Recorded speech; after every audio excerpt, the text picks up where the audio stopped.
One Morning in Maine by Robert McCloskey. One morning, Sal woke up. She peeked over the top of the covers. The bright sunlight made her blink, so she pulled the covers up and was just about to go back to sleep when she remembered, "Today is the day I'm going to Buck's Harbor with my father." Sal pushed back the covers, hopped out of bed, put on her robe and slippers, and hurried out into the hall.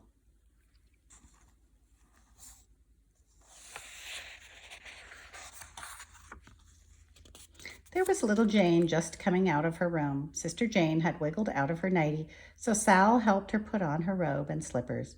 "You don't want to catch cold and have to stay in bed, Jane, because this morning we are going to Buck's Harbor," Sal reminded her sister. Together they went into the bathroom to get ready for breakfast. Sal squeezed out toothpaste on Sister Jane's brush and said, "Be careful, Jane, and don't get it in your hair." Then she squeezed some toothpaste on her own brush. And when she started to brush her teeth, something felt very strange. One of her teeth felt loose. She wiggled it with her tongue, then she wiggled it with her finger. "Oh dear," thought Sal, "this cannot be true." Standing on the stool, she looked in the mirror and wiggled her tooth again. Sure enough, it was loose. You could even see it wiggle. "Mama," she cried, "one of my teeth is loose. It will hurt and I will have to stay in bed. I won't be able to eat my breakfast and go with Daddy to Buck's Harbor." She came running down the stairs and into the kitchen. "Why, Sal," said her mother, "that's nothing to worry about. That means that today you've become a big girl. Everybody's baby teeth get loose and come out when they grow up. A nice new, bigger and better tooth will grow in when this one comes out." "Did your baby teeth get loose and come out when you grew up to be a big girl?" Sal asked her mother. "Yes," she answered, "and then these nice large new ones grew in. When Penny grew up to be a big dog, his puppy teeth dropped out too." "And will Jane get loose too?" asked Sal. "Yes," said her mother, "but not for a long time, not until she stops being a baby and grows up to be a big girl like you. Jane is so young that she hasn't even grown all her baby teeth yet. Now, let's all go upstairs and brush our hair and get dressed for breakfast." "It feels so different to be a big girl and have a loose tooth," said Sal, "especially when you're chewing. When is it going to come out?" "Perhaps today, perhaps tomorrow," answered her mother. "But when your tooth does come out, you put it under your pillow and make a wish, and your wish is supposed to come true." "I know what I'm going to wish for," said Sal. "A nice cold choc—" "But you mustn't tell anyone your wish, or it won't come true," cautioned her mother. "It's supposed to be a secret wish. Now, finish your milk, Sal. Then you can go out on the beach and help your father dig clams for lunch."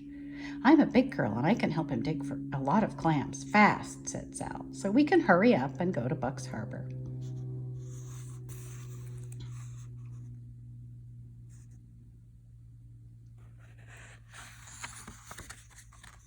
After breakfast, when Sal went out to help her father, she saw a fish hawk flying overhead carrying a fish. "I have a loose tooth," Sal called up to the fish hawk. The fish hawk flew straight to her nest on top of a tree without answering. She was too busy feeding breakfast to her baby fish hawk. Sal wondered for a moment if the baby fish hawk had any teeth to chew his breakfast. Then she started on down toward the beach where her father was digging clams. There's the fish hawk up here.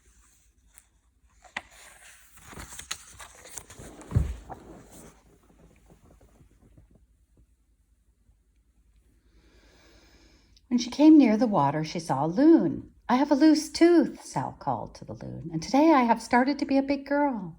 The loon didn't say anything, but kept swimming in circles. Then he ducked his beak in the water and snapped out a herring. Then he swallowed it whole without a single chew. Perhaps loons don't have teeth, thought Sal, and she was just turning to go on her way.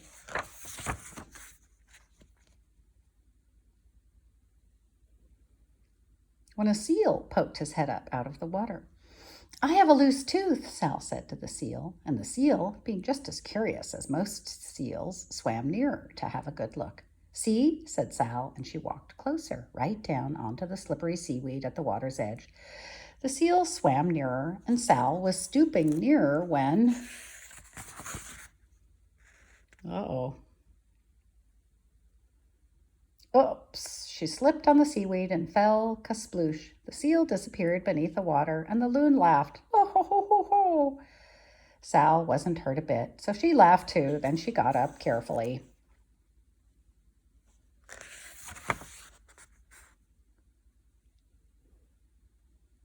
and started on down the shore to help her father dig clams.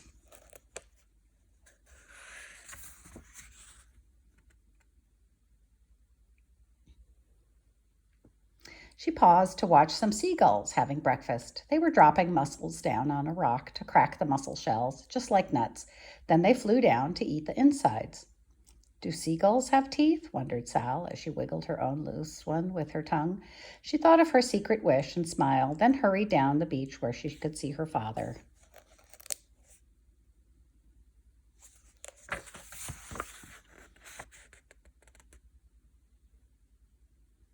Daddy, I have a loose tooth, she shouted. And when it drops out, I'm going to put it under my pillow and wish a wish. You can even see it wiggle. Her father stopped digging clams to watch while Sal wiggled her tooth for him. You've grown into a big girl when you get a loose tooth, he said. What are you going to wish for when it drops out? I can't tell you that, said Sal solemnly, because it's supposed to be a secret wish. Oh, yes, so it is, her father agreed. May I help you dig clams? Sal asked. I'm almost finished, he replied, but you can help if you like. First, you must take off your shoes and socks and roll up your pants too so they won't get all wet and muddy. Sal took off her shoes and socks and put them on a dry rock. She rolled up her pants and waded into the muddy gravel to help her father. He dug in the mud with his clam rake, and then they looked carefully and felt around the muddy hole for clams. I found a tiny baby one, said Sal. You certainly did, said her father, but it's too small. We just keep the large ones like this. Let's put the baby clam back in the mud so he can grow to be a big clam someday. He is such a baby clam, and I guess he is too small, she agreed. I guess he isn't even big enough to have all his baby teeth, said Sal, placing the tiny clam tenderly back in the mud. Clams don't have teeth, grunted her father, digging another rakeful of mud.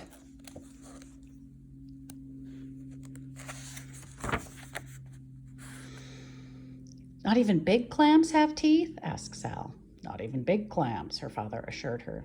Do baby fish hawk and big fish hawks have teeth? Asked Sal. No, said her father. Do loons have teeth? She asked. And gulls? No. Do seals have teeth?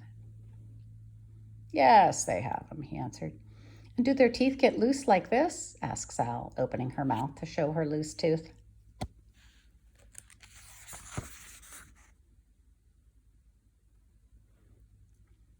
Oh, she said with great surprise. She felt with her tongue and she felt with her muddy fingers. Why, it's gone, she said sadly, feeling once more just to make sure. The loose tooth was really and truly gone. The salty mud from her fingers tasted bitter, and she made a bitter-tasting face that was almost a face like crying. Did you swallow it, Sal? Her father asked with a concerned smile. No, she shook her head sadly. I was too busy asking to do any swallowing. It just dropped itself out. It's gone, and I can't put it under my pillow and make my wish come true. That's too bad, her father sympathized. But you're growing into a big girl, and big girls don't cry about a little thing like that. They wait for another tooth to come loose and make a wish on that one.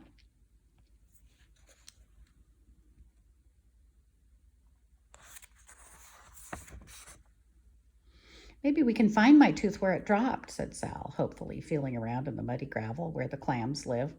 Sal's father helped her look, but a muddy tooth looked so much like a muddy pebble, and a muddy pebble looked so much like a muddy tooth that they hunted and hunted without finding it.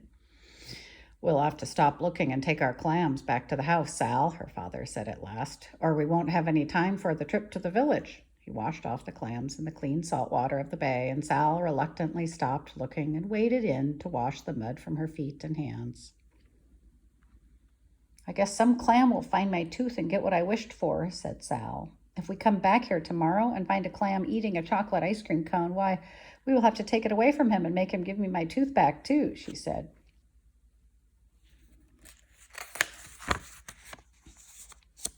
While Sal put on her socks and shoes, her father packed seaweed around the clams to keep them moist and fresh.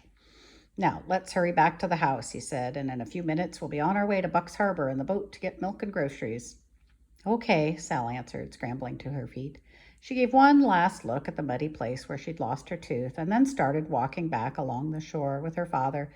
She walked along slowly, looking at her feet so that her father could not see her face in case it looked almost like crying.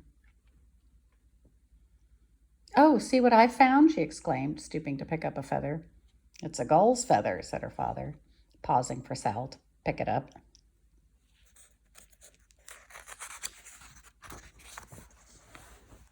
Did a gull lose it? Will another feather grow in where this one dropped out? Asked Sal. Yes, Sal, that's right, answered her father. Maybe seagulls put dropped out feathers under their pillows and wish secret wishes, Sal suggested. Seagulls don't use pillows, but I suppose they could make wishes, her father said. Then I'll make my wish on this feather, Sal decided. Perhaps the seagull has already made a wish on that feather and the wish is used up, suggested her father. Oh, no, Sal said definitely. He didn't, you see. I guess because he was too busy flying and not looking back. He didn't notice it was loose when he brushed his feathers this morning, so he didn't expect it would drop out. He doesn't even know it's gone, she convinced herself. She closed her eyes tight and wished her secret wish.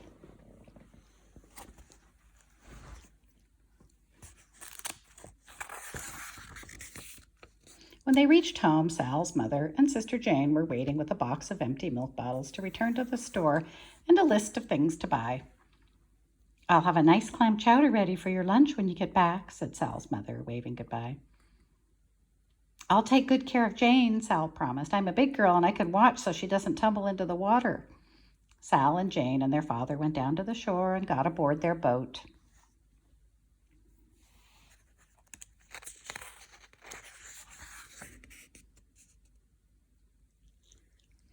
Sal and Jane put on their life preservers while their father prepared to start the outboard motor. He pulled and he pulled on the rope to start it, but the outboard motor just coughed and sputtered and wouldn't start.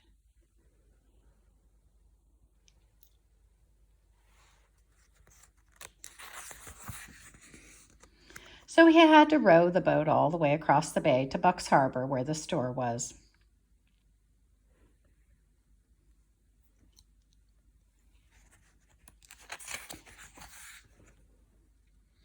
The harbor was full of boats, and Sal's father rowed their boat among them up to a landing and tied it so it would not drift away while they were at the store.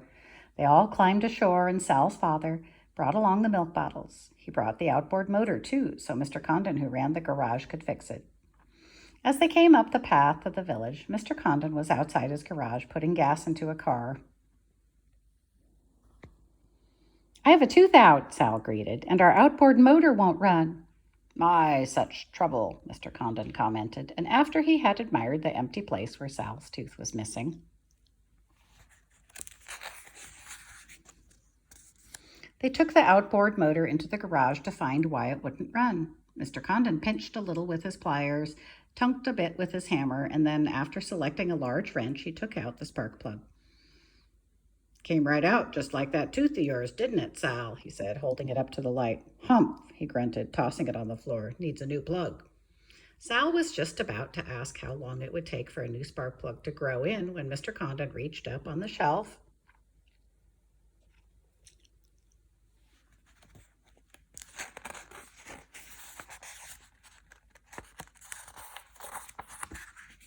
and picked out a brand new one and put it in the motor. Sal picked up the old spark plug and handed it to Sister Jane. Jane was so little that she didn't understand about secret wishes. Jane was so little she couldn't even say ice cream cone. So Sal wished the secret wish for Jane on the spark plug. Mr. Condon pulled the rope and the motor started right up, just as good as new. Sal's father thanked him and picked up the motor and the milk bottles. Jane carried her spark plug, Sal carried her feather, and they said goodbye and walked across the street to where Mr. Condon's brother kept a store.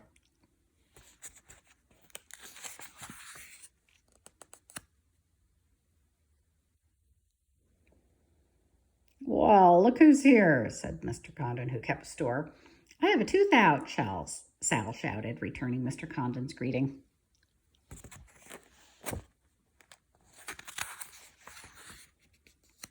She showed the empty place where her tooth had been. First to Mr. Condon, then to Mr. Fred Clifford and Mr. Oscar Staples, who were sitting in the store talking about trapping lobsters and how the fish were biting. "Don't put your tongue in the empty place," Mr. Clifford advised, "and a nice shiny gold one like mine will grow in." "Oh, but I didn't know soon enough," said Sal, looking confused. "Ha," said Mr. Condon, chuckling. "Don't you go worrying about everything these jokers suggest. I don't suppose," he added, opening up his freezer, "that you could eat an ice cream cone with one of your teeth out?" "Oh, yes, I could," said Sal, "and it's supposed to be chocolate." This little lady?" he questioned, turning to Jane. "Hers is supposed to be vanilla so the drips won't spot, and you'd better push it together tight so it won't drop off," Sal dictated, "because she's still almost a baby and doesn't even have all her first teeth." After Mr. Condon had put on the groceries and the milk and the box, they thanked him once more and waved goodbye. They walked down the path to the harbor and down the runway to the float where their boat was tied. They all climbed aboard, carrying the outboard motor, the box of milk and groceries, the feather, the spark plug, and the ice cream cones. While their father fastened the outboard motor to the boat, Sal and Jane finished their ice cream cones. "I want some more," Jane demanded. "Silly," exclaimed Sal. "Our wishes are all used up." Then she remembered that she was growing up, and just like a grown-up, she said, "Besides, Jane, 2 ice cream cones would ruin your appetite. When we get home, we're going to have clam chowder for lunch." The end.